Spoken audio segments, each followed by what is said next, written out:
Dear viewers, word meaning A to Z চ্যানেলের পক্ষ থেকে অভিনন্দন। আজকে যে নতুন ওয়ার্ডটি নিয়ে আলোচনা করব সে ওয়ার্ডটি একটি ভাস্ট ওয়ার্ড, কালচার। কালচার ওয়ার্ডটি ব্যাপকভাবে প্রচলিত এবং বহু ক্ষেত্রে প্রচলিত। ব্যাপক অর্থে কালচার ওয়ার্ডটি ব্যবহার করা হয় বিভিন্ন ক্ষেত্রে। তো শুরুতেই আমরা একটি সেন্টেন্স দেখে নিই আসলে কালচার যে সেন্টেন্স তৈরি করলে কেমন হয়। শি ইজ ভেরি কিন to learn about Japanese culture.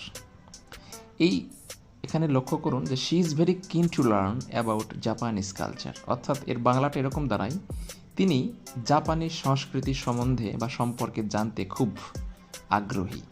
Viewers, আশা করি কিছুটা আপনারা অনুমান করতে পেরেছেন যে কালচার শব্দটির বাংলা এখানে কি। কিন্তু কালচার শব্দটির বাংলা যে সবসময় এটাই হবে তা কিন্তু না, এটার ব্যাপক অর্থ রয়েছে। তো পুরো ভিডিওটি দেখুন সিনোনিমগুলো লক্ষ্য করুন। Exercise, practice, drill, contemplation, plane, edification. অর্থাৎ কালচার শব্দের পরিবর্তে আপনারা এই শব্দগুলো সিনোনিম আকারে ব্যবহার করতে পারবেন। এখন দেখুন বাংলা অর্থ, অর্থাৎ কালচারের বাংলা অর্থগুলো কেমন দাঁড়ায়।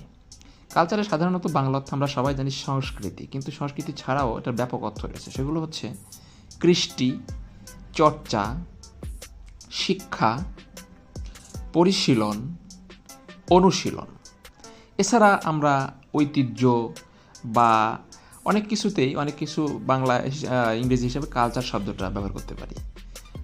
তো আশা করি বুঝতে পেরেছেন কালচার শব্দটি কী অর্থে ব্যবহৃত হয়। ধন্যবাদ।